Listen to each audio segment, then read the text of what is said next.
Le prédateur Francis Ngannou fera son retour en MMA, c'est le 19 octobre à l'occasion du PFL et ce sera face au géant très très grand Renan Ferreira. On en discute dans ce Coach Talk. Yo, this is Dustin Poirier. Bienvenue à Fight Minds. Sous Fight Minds. Bienvenue sur Fight Minds.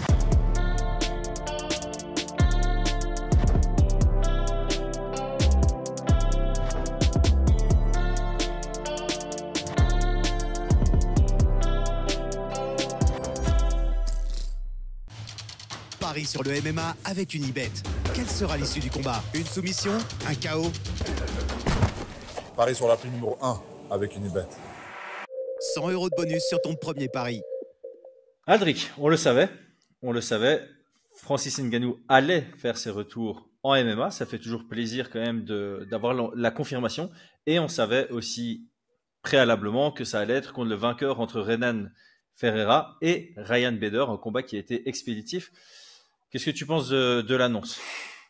Je trouvais intéressant de parler de ça pour ce coach talk parce que ça fait état du combat, on va en parler.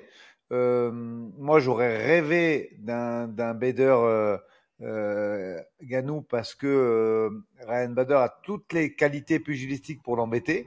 Malheureusement, on est dans la catégorie des hommes forts. On sait que il y a des choses qui peuvent passer à 66, 70, voire 77 kilos et qui en poids lourd ne passent pas. Voilà, moi je pense, et sans faire du tout d'offense à ce Brésilien, je pense qu'ils font combattre 10 fois avec Bader, et ben, il gagne 9 fois, Ryan Bader gagne 9 fois et lui une fois, mais sauf que cette fois c'était la bonne qu'il a gagné. Et donc maintenant on va avoir un match-up qui est pas inintéressant, mais qui pour moi n'a pas la saveur qu'aurait eu ce combat si ça avait été Ryan Bader. Après, on va décortiquer, il y a un gros gabarit, une grosse puissance de frappe. J'ai peur que ça ne suffise pas. Cela en même temps, il y a beaucoup de guillemets, beaucoup de pointillés à mettre. Et je disais que c'est intéressant de parler de ce combat parce que ça fait quelques mois maintenant que PFL a racheté Bellator. On a vu un petit peu les events, on a vu le tournoi de cette année. Et je pense que c'est pas mal de faire un petit point de tout ça pendant ou en évoquant ce combat. Ouais, je pense qu'il y a effectivement plusieurs points à discuter dans ce coach talk. Il y a évidemment le combat en lui-même. Il y a le buzz ou le manque de buzz que ce combat fait. Je regardais sur Instagram, ça a fait moins de vues.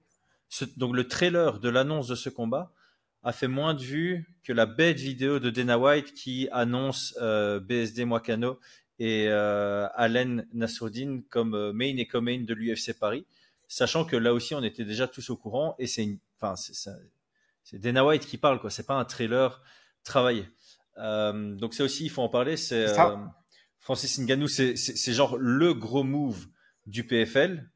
Ils en ont beaucoup parlé, on attendait beaucoup de choses. On sait qu'ils ont déversé des sommes stratosphériques pour ce contrat et j'ai du mal à voir comment ils vont rentabiliser ça. Mais j'en ai parlé pendant mon live de ce midi.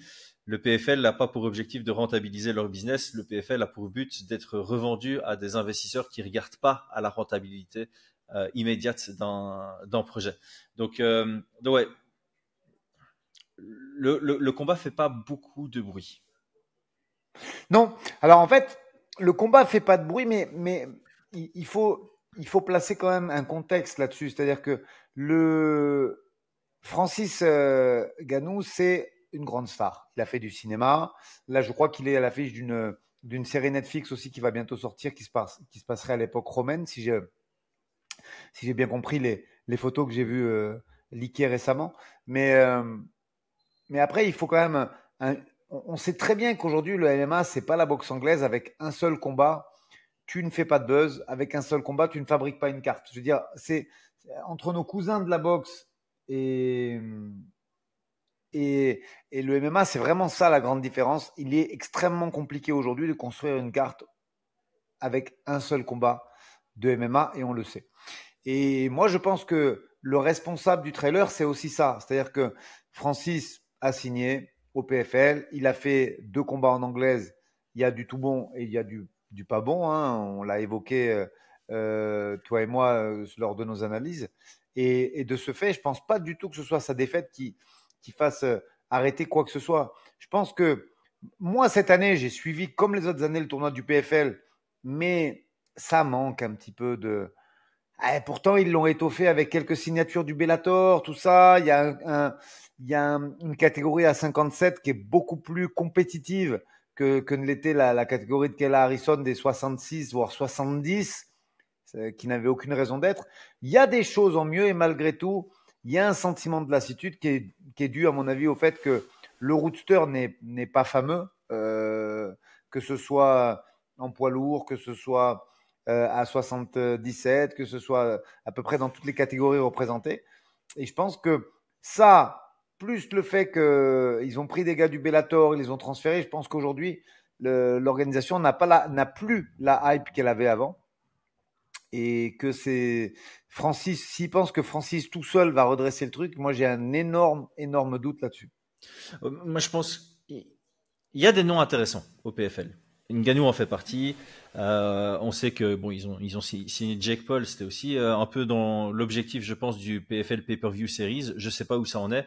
On sait que Cédric Doumbé devrait aussi faire partie de ce pool de combattants un peu vendeurs.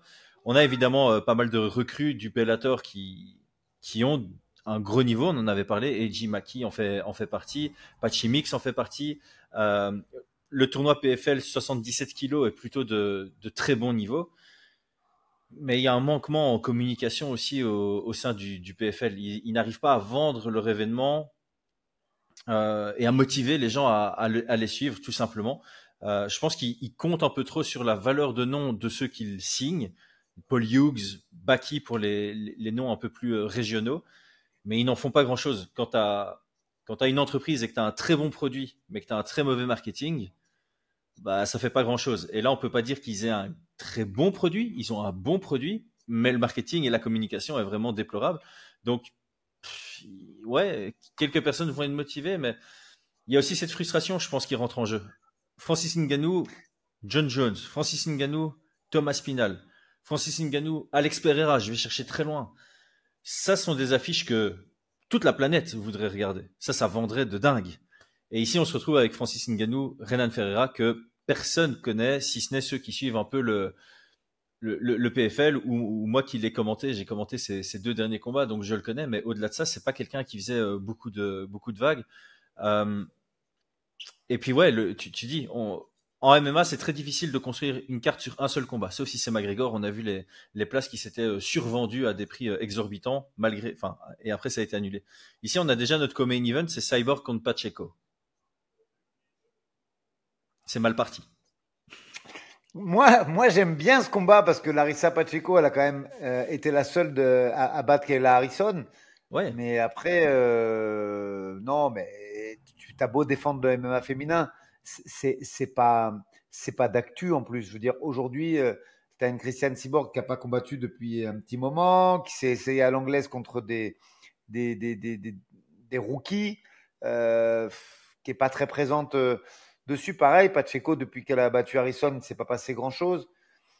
Le problème, c'est que je pense qu'ils ne prennent pas la mesure de ce qu'est le MMA. Je veux dire, on s'en plaint, nous, des fois, que c'est la culture de l'instant, que tout ça. Mais c'est une réalité. Ça plaît ou ça plaît pas, tu dois le prendre en compte. Et je pense qu'aujourd'hui, t'as pas tout à fait tort. Hein. C'est pas tellement de combattants dont ils ont besoin parce qu'effectivement, j'ai jamais dit que les combats n'étaient pas de qualité. Moi, je regarde. Je suis public, moi. En plus, j'ai l'impression que tu es dans mon salon parce que la plupart du temps, c'est toi qui commentes sur DAZN. Donc, moi, je suis bon public, je regarde et le tournoi me plaît, même s'il y a des trucs complètement fous comme Sidi Boussi qui, comme il n'y a pas de catégorie 84, pas de 77 à 93, tu vois, ils font des dingueries absolues. Mais force est de constater que, si tu n'es pas un professionnel du milieu, c'est très compliqué de savoir quand sont les combats, il n'y a aucune communication. 2, même pendant l'événement, il est très honnêtement très dur à regarder. C'est-à-dire qu'il y a des bonnes choses, ils font des trucs intéressants, que je vais te citer très simplement. Hein. Le scoring avec l'IA, avoir une idée des votes. Il y a les statistiques qui sont données pour ceux qui aiment la data, et il n'y a pas que les spécialistes comme nous qui aiment la data, il y a plein de gens qui sont curieux de savoir à quelle vitesse va un coup de poing et ceci et cela. Très intéressant, ils ont fait des trucs très bien. Mais après, c'est très indigeste à regarder le PFL parce que c'est des événements déjà sur DAZN qui sont extrêmement longs. Il n'y a pas de découpage. Pendant les combats, des fois, tu te retrouves à te regarder un truc, tu sais pas ce que c'est dans le vestiaire. Ouais. Ça, quand tu vois je te confirme, c'est très compliqué à commenter. Parce que ça part dans tous les sens. Ouais. Moi, je le dis vraiment, et c'est pas parce qu'on est amis, je trouve que tu fais des miracles, parce que c'est difficile. Moi, quand je vois les images et qu'on comprend, pour moi, l'avoir déjà fait, que là, t'as pas de voix off, t'as pas d'oreillette régie, tu te débrouilles avec les images qu'on te donne, ça passe d'un combat à un autre combat, d'un autre combattant qui va passer dans 3 combats. C'est hyper compliqué et ça donne pas envie. Donc, je pense vraiment que cette année, ils sont en train un petit peu de saboter le truc. Pourtant, sur le papier, c'est extrêmement bon. Ils sont en train de développer le Moyen-Orient. Il y a le tournoi en Europe. Il y a plein de choses extrêmement intéressantes avec des jeunes talents qui sortent partout. Petite dédicace à Swill Tahiri qui a sorti un très très gros morceau que tu commentais encore d'ailleurs, Chris, dans le PFL MENA. Donc voilà, il y a des très bonnes idées. Il y a un roadster effectivement avec pas des stars mais des combattants de grande valeur. Mais l'indigestion à le regarder, la difficulté à avoir les informations pour avoir les dates des événements et le show en lui-même, le broadcast en lui-même font qu'effectivement, je trouve que cette année, j'ai pas les chiffres. Hein. C'est une constatation et c'est juste des petits. En fait, je fais comme toi. Je regarde un petit peu. Les vues sur YouTube, comment ça clique sur le truc et j'ai l'impression que cette année, ça ne marche pas beaucoup. Ouais, et voilà, on va pas leur faire un procès non plus. Comme tu l'as dit, il y a des très très bonnes choses, notamment, j'y ai pensé il y a pas longtemps parce que j'ai vu que Dakota Ditcheva avait de nouveau gagné de manière assez fulgurante. Ouais. L'idée de faire PFL Europe, faire PFL MENA, l'année prochaine faire PFL Afrique et PFL Australie, et si je me trompe pas, en 2026, le plan c'est de faire PFL Asie aussi. Ouais. Ils vont s'intégrer régionalement partout et recruter littéralement les meilleurs prospects avant qu'ils soient chopés à l'UFC. Et donc ça, sur une vision à long terme, c'est très intéressant parce que ils vont effectivement, quand tu regardes Jacob Nedo, voilà, il a gagné le PFL Europe et puis ça a été un pétard mouillé au PFL international. Mais il y en a certains, comme Dakota Ditcheva, et sur du long terme, il va y avoir de plus en plus de noms comme ça, des Paul Hughes, peut-être des Baki, des noms comme ça qu'ils ont chopés au niveau régional et qui vont faire grandir très très haut dans l'échelle mondiale. Et ils font des bonnes choses. Mais je pense qu'il y a un trop grand investissement qui est fait sur les combattants, les salaires des combattants. C'est très bien, parce que respect à tous ceux qui négocient très bien avec le PFL, vous le méritez. Mais de l'autre côté, le PFL devrait aussi investir dans des consultants, dans des gens, dans la logistique, dans l'opérationnel, qui ont une expertise MMA, parce que j'ai lu une critique qui était très intéressante de quelqu'un, je sais plus du tout qui disait que le problème du PFL aujourd'hui, c'était que des entrepreneurs qui n'avaient pas spécialement la notion du MMA. Ce sont des gens qui savent gérer une entreprise, mais comme il n'y a pas cette connaissance du MMA, il y a des mauvais choix, des mauvaises décisions qui sont faites parce que ils n'ont pas cette connaissance du milieu. Alors le recrutement de Dan Hardy, ça aurait dû beaucoup les aider. Je pense que ça les a beaucoup aidés, et je pense que grâce à Dan Hardy, c'est pas le flop total, mais il faut plus de personnes comme Dan Hardy, peut-être un peu plus dans l'opérationnel encore. Bref, je te propose de faire la transition vers le combat en lui-même. Donc Renan Ferreira, pour ceux qui connaissent pas. Je vais commencer par sa taille. Il mesure 2,3 m avec une allonge de 2,16 m. Ça va être très intéressant d'en parler. Il a 13 victoires, 3 défaites. Il a pas mal de no contest assez bizarres, notamment une victoire contre Fabricio Werdum qui mettait KO à partir d'un triangle. Et en fait, c'est overturn en no contest parce qu'il avait tapé dans le triangle. Donc c'est assez bizarre. Et sa dernière défaite, c'est contre Ante Delia. La plupart de ses défaites ou des combats où il a été mis en difficulté, c'est quand les gens le luttent. Debout, il est plutôt bon, hein. 11 victoires par KO, dont 8 au premier round.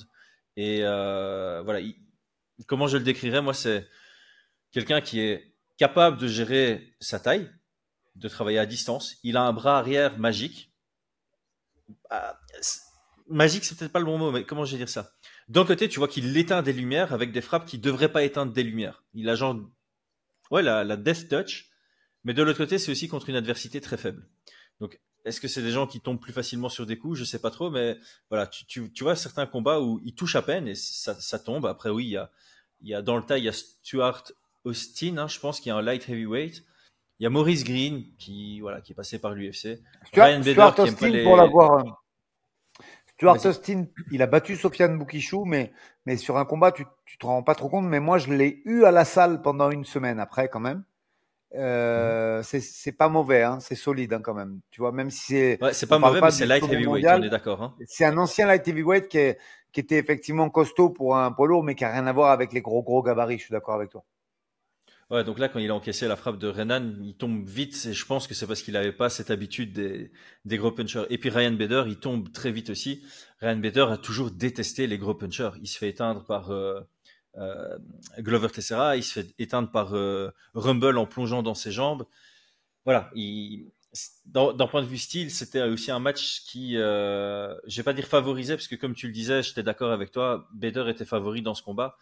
Mais c'est aussi le genre de combat que Bader n'aime pas du tout. C'est devoir Ben, faire face à quelqu'un qui peut le toucher et lui faire très mal debout.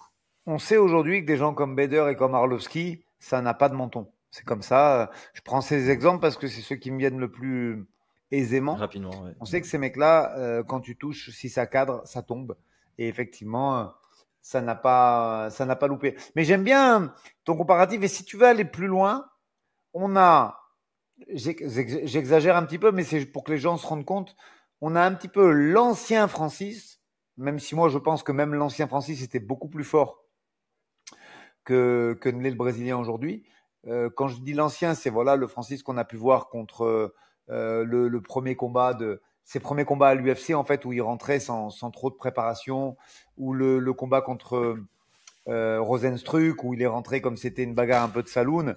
Tu vois, on a un peu ce type-là, mais bon, quand même sur un mec qui a une allonge de 15 ou 17 cm supérieure à celle de John Jones, parce que si je dis pas de bêtises, il a 2 mètres, John Jones de reach, je crois, à vérifier.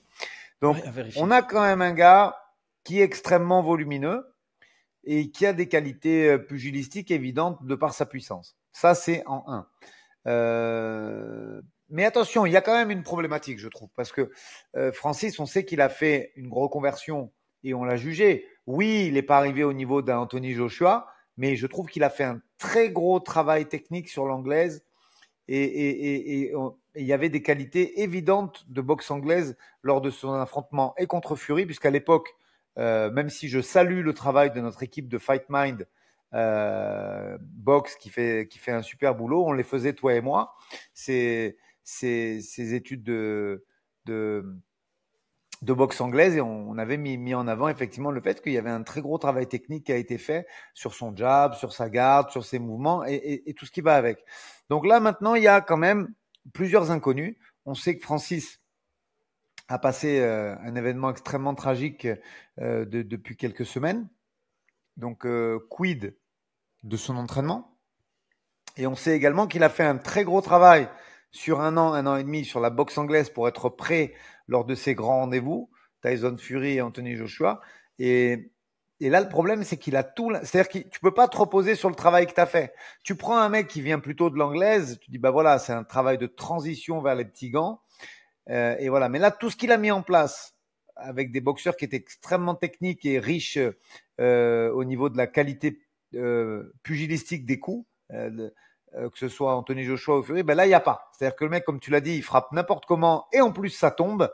Il y a une très grande difficulté dans la lisibilité des coups et l'angle qu'ils prennent qui lui sont totalement spécifiques. Et en plus, il va avoir un déficit d'allonge.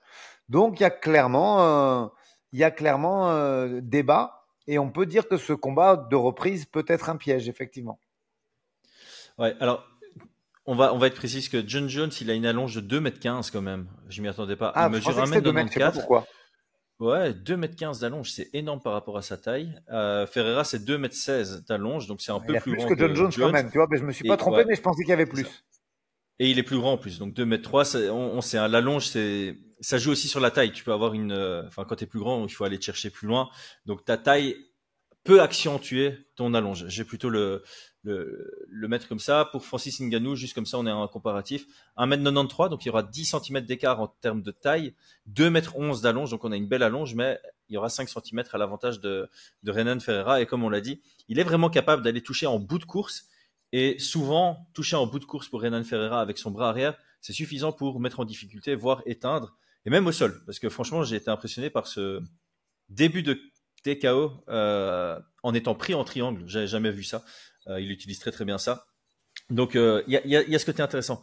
Et effectivement, il faut en parler. Parce que malheureusement, c'est un peu ça qui resserre aussi, selon moi, le combat. Je pense que si on a le Ngannou qui a combattu pour la deuxième fois contre Stipe Miocic, qui rentre dans la cage, avec en plus de ça, tout un travail qui a été fait sur son anglaise, qui va réussir à bien traduire dans la cage, il est largement au-dessus de Ferreira. Il peut même, selon moi, l'expérience qu'il a, Francis Ngannou, à haut niveau, avec l'entourage Nixic qu'il a depuis quelques années, le travail qu'il a fait en lutte, il pourrait aller chercher Ferreira dans le département de la lutte s'il se sent pas à l'aise debout. Maintenant, Évidemment. effectivement, il y a tous les à côté pour Francis Ngannou. Il sort d'un gros KO contre Anthony Joshua. En boxe anglaise, on sait que les KO peuvent être encore plus violents que ceux que tu prends en MMA, de par le fait qu'il a pris des KD avant. Les entraînements en boxe anglaise où tu as plus de répétitions de frappes à la tête aussi. Donc il y a peut-être une fragilité qui se crée. On sait qu'il n'y a pas vraiment de science basée derrière, mais d'expérience, on sent quand même que ceux qui prennent beaucoup de coups, mais dès le moment où leur menton lâche, ils lâchent pour de bon, très généralement. Il y a des cas rares où c'est pas le cas. Et puis évidemment, il y a la tragédie qui lui est arrivée où on peut pas juger, on ne sait pas dans quel état d'esprit il va être. Il a l'air d'être actif, hein. On l'a vu passer chez Joe Rogan. Aujourd'hui, j'ai vu qu'il était passé chez Diary of a CEO. Donc on sent qu'il est un peu actif. Comme tu dis, il y a des tournages, etc., etc. Donc où est-ce sa tête mentalement? Quel est l'investissement qu'il met dans sa préparation en MMA par rapport à tous les autres projets qu'il a sur le côté, par rapport à la difficulté dans laquelle il se trouve? Et j'ai vraiment du mal à en parler parce que j'ai trop d'empathie pour cette situation et j'ose pas imaginer ce que c'est de passer au travers d'un moment pareil. Mais la question doit être relevée, quoi. Quel mindset aura Francis Ngannou pour son retour dans la cage? Pour moi, ça resserre les probabilités d'avoir un Renan Ferreira qui crée de la surprise ici, puisque c'est clairement ça. Renan est là pour créer de la surprise. Lui, c'est le combat de sa vie, donc on sait qu'il sera préparé au mieux, comme jamais. C'est ça. Tu me connais, hein, et la chaîne Fight Mind, c'est pareil. On ne surfe pas sur aucun drama. Il n'y avait aucune envie de ma part d'aller développer cette partie-là, pas du tout. Mais quand tu parles d'un contexte de combat, ben, il faut parler de tout. Donc, et ça rentre dans le contexte au même titre que le chaos. Pour moi, c'est aussi important que le chaos. Et effectivement, et comme tu le dis, en boxe anglaise, c'est pas le chaos parce qu'en MMA, tu te fais toucher et éventuellement tu te fais finir au sol, c'est une fois. En boxe anglaise, là, rappelle-toi, on avait fait l'analyse du combat. Je crois qu'il y a ça, c'est 3 fois où il se fait sonner avant de se faire coucher définitivement sur le bras avant, bras arrière. Donc, à voir de quelle façon il s'en est remis, de quelle façon il se prépare. Parce que moi, j'aime bien fouiner un peu à droite à gauche. Là, j'ai pas vu grand-chose au niveau des sparring, que ce soit Nixic, que ce soit Francis, tu vois, on sait pas trop. Pourtant, il y avait des mecs intéressants aux États-Unis, hein. Même, je vais même te dire mieux, à Vegas. T'as des mecs, tous les gars qui ont aidé John Jones à se préparer pour Cyril, c'est des mecs qui sont entre Vegas et New York, donc il y avait largement moyen d'en faire venir une partie. J'en ai vu aucun. J'en ai vu aucun. Parce que ce genre de physique, tu vois, il y avait plein de petits trucs à faire pour pouvoir se préparer à ce type d'adversaire. Et j'ai pas vu de sparring spécifique. J'ai rien vu de tout ça au niveau du team Couture, de la team Nixic. Ouais, donc, mais ouais, j'aime bien comment tu l'as formulé. Il faut considérer tout ça et j'avoue être un tout petit peu inquiet sur l'état de forme de Francis quand il rentrera dans la cage. Alors Francis c'est toujours quelqu'un qui a pris ses projets au sérieux, donc j'ai aucun doute finalement sur le fait qu'il va bien se préparer. Il faut pas oublier, là on est le 8 août, le combat c'est le 19 octobre. Il y a C'est du un long temps. training camp. On est chez les poids lourds, donc il n'y a pas de diète à laquelle penser. Ou je pense que sur les derniers combats de Francis, il était en dessous des 120 ou dans les alentours des 120, donc ça va pas être compliqué pour lui de faire le poids. Donc il va vraiment pouvoir avoir une préparation optimale. Mais voilà, il y a quand même ces questionnements sur comment tu reviens de ce genre de chaos. Euh, tous les projets qui semblent se lancer pour lui et évidemment l'état d'esprit dans lequel il se trouve face à quelqu'un qui, bah, pour lui, c'est la gloire éternelle en cas de victoire. Donc Renan Ferreira, on sait que depuis qu'il a gagné contre Bader, il savait que ce combat était dans les parages. Donc lui, ça fait même plus longtemps potentiellement qu'il se prépare à combattre contre Francis Ngannou pour voilà pour changer littéralement le cours de sa vie en cas de, déjà en cas de défaite, parce que je crois que les 2 millions étaient garantis. C'était ça, c'est ce que si je me Francis souviens avait bien. dit, ouais. C'est ce que Ouais, Francis avait Francis dit. avait négocié pour que lui prenne 20 millions sur son premier combat MMA au PFL, si je dis pas de bêtises, et que son adversaire soit à minima à 2 millions. Et je sais, en cas de victoire, voilà, ta vie change pour Renan. Donc, il y aura quelqu'un qui aura très très faim dans la cage et on peut espérer que les deux auront très faim. En tout cas, moi, le combat me plaît encore. Honnêtement, le combat me plaît. Si c'est le grand Francis contre le grand Renan, on est clairement sur un 75-25 pour Francis. Mais avec tous ces facteurs X, voilà, on se rapproche un peu plus du 65-35. Et honnêtement, les combats à 65-35 en poids lourd, c'est intéressant à regarder. Donc, je vais me hype à regarder le combat. Mais l'annonce ne m'a pas non plus révolté. J'ai pas été waouh, trop bien. Voilà, j'ai eu une réaction très stoïque au moment de l'annonce du combat, si je dois être 100% honnête. Oui, est-ce que tu vas commenter ce combat, Chris? Très bonne question. C'est en Arabie Saoudite qu'il a lieu? Je crois bien. Je crois bien que c'est la carte de. Je crois. Hein. Je suis à vérifier, mais il me semble. Parce que c'est une situation assez bizarre. Hein. Je suis toujours transparent ici. Attends, hein, c'est. Je suis en train de regarder sur l'affiche, mais ils mettent pas. Et 6 p.m. ET. Ah, venue. Ils n'ont pas encore annoncé la venue. D'accord. Apparemment. Bon, tu vois, on a soulevé une bonne question. Ouais, écoute, bon, moi ma situation avec DAZN elle est assez particulière, donc j'aurais dit que je ne commentais plus de nuit. Donc si l'événement est de nuit, d'office que non. Si l'événement est en heure européenne, il est probable qu'il fasse appel à mes services. On verra. Mais ok, on verra bien. Mais c'est vrai que toujours pareil. Moi, le match-up me plaît, mais après, je suis bon public. Moi, il y a pas mal de trucs. Moi, le tournoi de cette année me plaisait, quelles que soient les catégories. Donc, je pense pas être un garçon difficile à nourrir en termes de MMA. Cela étant, ça fait quoi maintenant? Le 2 ans, le dernier combat de MMA? 2 ans, de Francis, même c'était. ouais, un peu plus de 2 ans même, non? C'était contre Cyril, hein, donc c'était en janvier 2022. Ça fera donc, presque 3 ouais, ans. Hein. presque Ça fera 3 ans. 2 ans et 10 mois, quoi. Bon, il faut un combat de retour. C'est un combat de retour piégeux, mais il faut un combat de retour. En fait, si tu veux, ce qui est difficile, c'est que dans beaucoup de combats, ou alors c'est vraiment les deux GOAT qui s'affrontent, ou alors il faut toujours réfléchir à la suite et t'es excité en fait par une suite. Et en fait, la problématique de beaucoup d'affrontements au PFL, c'est que il n'y a pas de suite. Je vais pas envie de plomber l'atmosphère du podcast. Hein. Francis Ngannou, c'est un extraterrestre et c'est une personne que tu as toujours envie de voir. Il nous a régalé contre Fury. Il a été extrêmement courageux contre Joshua. Et on a tous eu envie de suivre cette aventure boxe anglaise. Et moi, la dernière fois que j'avais été hypé comme ça, c'était pour Conor Mayweather. Et t'as toujours, c'est souvent très excitant ces affrontements. Bon, maintenant, il y a un retour à la réalité en MMA. L'adversaire est costaud, presque il te fait penser un peu au Freak, tu voyais au Japon aux années Pride, sauf que c'est pas un basketteur, lui, il envoie vraiment des saccharines. On va regarder. Quid de s'il gagne, je sais pas trop en fait, mais on va regarder quand même pour l'attraction, effectivement mais c'est vrai que tu as envie quand même que s'ils arrivent à signer dans l'intervalle d'ici octobre un mec qui sort d'une release UFC ou un mec intéressant et que tu sais que la suite c'est ça, il y aura quelque chose d'autre qui va hyper un petit peu. Mais là, brut pour point, voilà, on va regarder le retour de Francis parce qu'on l'aime bien et parce que c'est une star. Mais la suite. Ouais, la suite, on verra, hein, parce que déjà, il a son âge. Ça, il faut pas l'oublier. Il a son kilométrage aussi dans la cage. Il a ses projets à côté. Et c'est l'analyse qu'on avait déjà faite. Je sais plus si c'était avec toi ou avec Brian. Mais au moment de la signature de Ngannou au PFL, l'analyse générale, c'était OK, c'est très bien. C'est chouette. On est excité. Mais il y a rien, il y a aucun nom qui peut nous intéresser.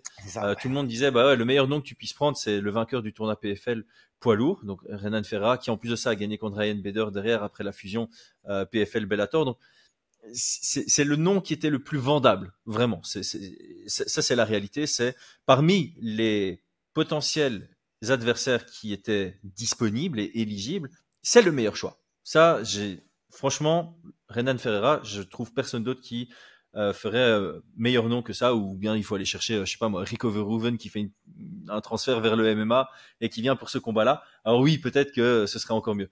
Et pour m'exciter pour la suite, je te rejoins. Quid après?